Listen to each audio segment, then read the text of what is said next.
नमस्कार दोस्तों। पढ़े लिखों की पार्टी आम आदमी पार्टी, जिसमें सारे पढ़े लिखे हैं, इतने पढ़े लिखे हैं कि सारे देश के नेता उनके आगे पानी भरते हैं। चाहे वो आम आदमी पार्टी के कर्ता धर्ता अरविंद केजरीवाल हों, जो बहुत ही पढ़े लिखे हैं और गालियां बकते हैं पूरा दिन, लेकिन साथ ही साथ राघव चड्ढा जो चार्टर्ड अकाउंटेंट हैं, बहुत ही पढ़े लिखे हैं, लेकिन उन्हें तमीज़ नहीं है कि बात कैसे करनी है। उन्हें पता ही नहीं है कि देश संविधान से कैसे चलता है।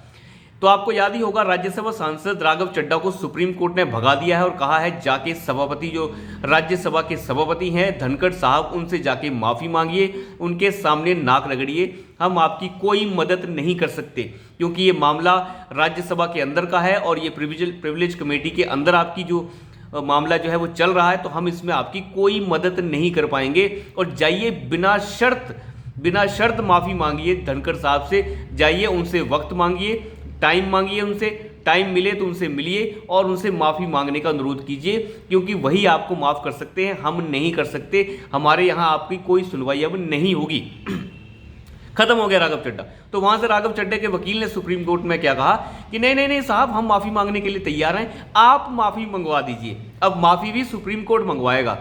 वैसे तो अरविंद केजरीवाल का शिष्य है ये राघव चड्ढा, चड्डी तो इसकी उतर चुकी है, क्योंकि ये अरविंद केजरीवाल तो कई बार माफ़ी मांग चुका है सुप्रीम कोर्ट के अंदर। नितिन गडकरी के मामले में मांग चुका है, उसके बाद जो भाजपा के कई नेता हैं उनके खिलाफ उटपटांग बातें करने के मामले में सुप्रीम कोर्ट में माफ़ी मांग चुका है ये।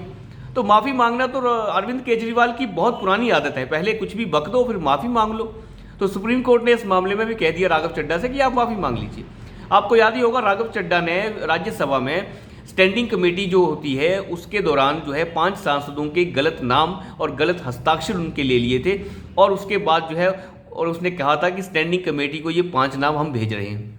यानी कि जो दिल्ली का जो बिल था, दिल्ली का जो सेवा बिल था जिसमें ट्रांसफ़र पोस्टिंग की बात थी, उस बिल को जब राज्यसभा में रखा जा रहा था तो उस समय ये बिल पास ना हो सके, तो इसलिए राज्यसभा में राघव चड्ढा ने इस बिल को स्टैंडिंग कमेटी को भेजने की बात कही थी। और स्टैंडिंग कमेटी के अंदर 5 सांसदों के नाम इसने जो है आगे प्रस्तावित किए थे, और पांचों के गलत हस्ताक्षर यानी जाली हस्ताक्षर करके कह दिया था कि ये सारे के सारे सांसद रेडी हैं। उन सभी सांसदों ने बाद में जो है इसके ऊपर आपत्ति जताई और सभापति ने इसके ऊपर एक्शन लिया, और फिर राघव चड्ढा को वहां से निलंबित कर दिया गया अनिश्चित काल के लिए। और इसीलिए राघव चड्ढा सुप्रीम कोर्ट पहुंच गया था कि अनिश्चित काल के लिए मुझे जो है सस्पेंड कर दिया गया, इसके ऊपर कुछ कीजिए। अब सुप्रीम कोर्ट ने मना कर दिया कि हम इसके ऊपर कुछ नहीं कर सकते, ये सारा का सारा मामला जो है सभापति का है, जो उपराष्ट्रपति हैं, जो राज्यसभा के सभापति हैं, वही इस मामले को देखेंगे और उनके सामने जाके नाक रगड़िए, हमारे सामने नाक रगड़ने से कुछ नहीं होगा।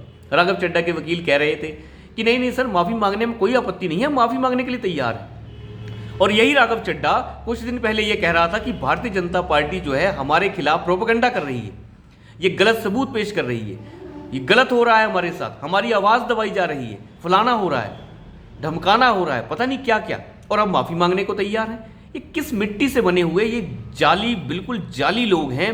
इनके सत्ता में यह जब से आए हैं और जब से इन्होंने सिस्टम संभाला है, इन्होंने बर्बाद कर दिया है सब कुछ। शीला दीक्षित की बनाई हुई दिल्ली भी सत्यानाश हो चुकी है, और ये राघव चड्ढा जैसे लोग सुबह कुछ बोलते हैं और शाम को कुछ बोलते हैं, और अब शादी के बाद कुछ और बोल रहा है। अब शादी हो गई, बेघर तो हो ही चुका है हर जगह से, अब कह रहा है कि हम माफ़ी मांगने के लिए तैयार हैं। पहले तो कह रहे थे प्रोपेगेंडा हो रहा है मेरे खिलाफ, अब क्या हो गया भाई, अब आप माफ़ी मांगने को तैयार हो गए। आप तो हरिश्चंद्र की औलाद हैं, आप तो स्वतंत्रता सेनानी हैं, आप माफ़ी क्यों मांगेंगे? आप तो जंग लड़िए, अपने आप को साबित कीजिए। लेकिन साबित करने के लिए आपके पास कुछ नहीं है, क्योंकि आपको एहसास ही नहीं है कि देश संविधान से चलता भी है या नहीं। आप राज्यसभा के अंदर उटपटांग बातें करेंगे और सब चल जाएगा। इतने बुरे हाल तो कभी नहीं हुए। राज्यसभा के अंदर 2005 में भी ये काफ़ी ऐसे मामले आए थे, 2004 में आए, जब जिस समय पैसे लेकर जो है सवाल पूछने की बात थी, उस समय भी सांसदों को निलंबित, उन्हें निष्कासित ही कर दिया गया था वहाँ से पूरी तरीके से, हमेशा के लिए। ऐसा नहीं है कि एक सत्र के लिए कर दिया, हमेशा के लिए। तो राघव चड्ढा का नंबर भी लगने वाला, और राघव चड्ढा को बर्दाश्त नहीं किया जाएगा, ये बात तय है, क्योंकि ये बहुत बड़ी बात है कि आप जाली हस्ताक्षर सांसदों के कर रहे हैं, उसके बाद आप जो है ढिंडोरा पीट रहे हैं। आप कह रहे हैं कि प्रोपेगेंडा हो रहा है मेरे खिलाफ, हमारी आवाज़ दबाई जा रही है। आपकी आवाज़ है ही क्या? कुछ नहीं है आपके पास बोलने के लिए। एक तो जाली काम करेंगे और ऊपर से बकवास करेंगे। तो कुल मिला के बात यह है कि ये राघव चड्ढा जैसे लोग, जिन्हें पंजाब से सांसद बना दिया गया है, पंजाब से जिनका कोई लेना देना नहीं, और दिल्ली में आके बकवास करते हैं, इन लोगों को जो है ज़्यादा ही सर पे जो चढ़ाया गया है, इनको सर से उतारने की ज़रूरत है। कोर्ट में जाके कहते हैं हम सबसे छोटे सांसद हैं, हम पहली बार आए हैं। अरे भैया, सभी पहली बार ही आते हैं। पहली बार आएंगे तो गलती करेंगे क्या? इतनी बड़ी टीम आपको दे रखी होती है, गलती कैसे हो जाएगी? तो कुल मिला के राघव चड्ढा जो है फंस चुके हैं। तो सुप्रीम कोर्ट से ऐसी फटकार। अब देखिए, सबसे बड़ी बात, सुप्रीम कोर्ट में जा रहे हैं, हाई कोर्ट में जा रहे हैं, पैसे कौन दे रहा है वकीलों के?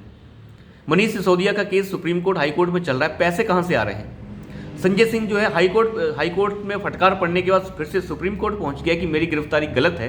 पैसा कहाँ से आ रहा है? कहाँ से आ रहा है? मनु सिंघवी जैसे वकीलों को पैसा दे, कपिल सिब्बल जैसों को पैसा दिया जा रहा है, कहाँ से आ रहा है? केजरीवाल के लगभग आप अंदाजा लगा लीजिए 8 से 9 केस सुप्रीम कोर्ट और 4 से 5 केस हाई कोर्ट में चल रहे हैं, और कम से कम 3 से 4 केस ही लोअर कोर्ट में। पैसा कहां से आ रहा है? और मैं मानता हूं कम से कम 100 करोड़ से ज्यादा तो कपिल सिब्बल जैसे हजम कर गए होंगे दिल्ली सरकार से, और पैसा किसका है? आम जनता का।